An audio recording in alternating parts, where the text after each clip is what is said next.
ఎర్రటి ఈ రాగులలో ఎంతో బలం ఉంది. అందుకే దీన్ని ఏ కాలానికి తగ్గట్టు ఆ కాలం జనం ఎంజాయ్ చేస్తున్నారు.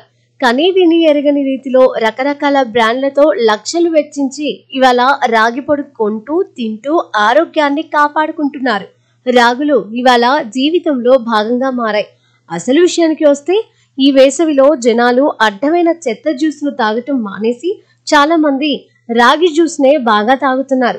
దాని విలువ తెలిసిన జనం ఇప్పుడు రాగి ఆహార విశేషాలను సైతం బాగా ఎంటర్టైన్ చేస్తున్నారు. ప్రస్తుత రోజుల్లో ఆరోగ్యంపై ప్రజలలో విస్తృత అవగాహన పెరుగుతోంది. దీంతో అన్నింటికన్నా ఇప్పుడు రాగి ఎంతో ప్రాధాన్యతను సంతరించుకుంది. రాగి నుంచి తయారయ్యే జావను తీసుకుంటూ జనం దాన్ని ఒక ట్రెండ్గా మార్చారు. ఈ వేసవిలో అంతా దీని వెంటే పడ్డారు.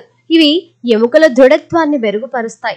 వయసు పెరిగే కొద్దీ ఎముకల బలహీనత పెరగడం సహజం. అలాంటి సందర్భాల్లో రాగి జావ తీసుకోవడం వల్ల ఎముకలు బలపడతాయి.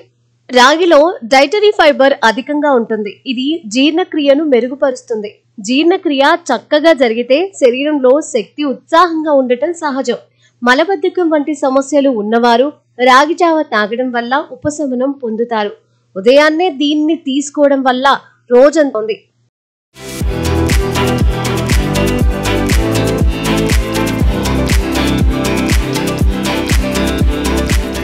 రాగిలో సహజంగా గ్లూటెన్ ఉండదు. అందువల్ల సెలియక్ వ్యాధి ఉన్నవారికి ఇది చాలా మంచిది. గ్లూటెన్ ను జీర్ణించలేని వారు ఇతర ధాన్యాలను తీసుకోలేరు. అటువంటి వారికి రాగి అనుకూలమైన ఎంపికగా నిలుస్తుంది. ఇది పొట్టపై ఒత్తిడి తక్కువగా ఉండేలా చేస్తుంది. రాగిలో గ్లైసెమిక్ ఇండెక్స్ తక్కువగా ఉంటుంది. దీంతో రక్తంలో షుగర్ స్థాయిలు స్థిరంగా ఉంటాయి. మధుమేహం ఉన్నవారు ఈ జావను త్రాగడం వల్ల బ్లడ్ షుగర్ నియంత్రణలో ఉంటుంది. తిన్న తర్వాత గ్లూకోజ్ ఉధృతి ఉండకుండా నెమ్మదిగా విడుదలవుతుంది. అలాగే ఒత్తిడిని తగ్గించడంలో సహకరిస్తాయి. మనసుకు ప్రశాంతతను అందిస్తాయి. రాగి జావలో మెగ్నీషియం కూడా ప్రాధాన్యం కలిగి ఉంది. ఇది రక్తపోటు నియంత్రణకు తోడ్పడుతుంది. అధిక రక్తపోటుతో బాధపడుతున్న వారు దీన్ని తాగితే ఆరోగ్య పరిరక్షణలో సహాయపడుతుంది.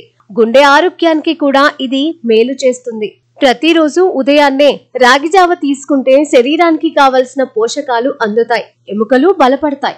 జీర్ణక్రియ మెరుగవుతుంది. రక్తపోటు నియంత్రణలో ఉంటుంది. మధుమేహం ఉన్నవారికి ఇది మంచిది. ఇది ప్రతి వయసులోని వారికి ఆరోగ్య బలాన్ని ఇచ్చే శ్రేష్టమైన డ్రింక్. ఇన్ని లాభాలు ఉండడం వల్ల ఇప్పుడు జనం దీని వెంటే పడ్డారు.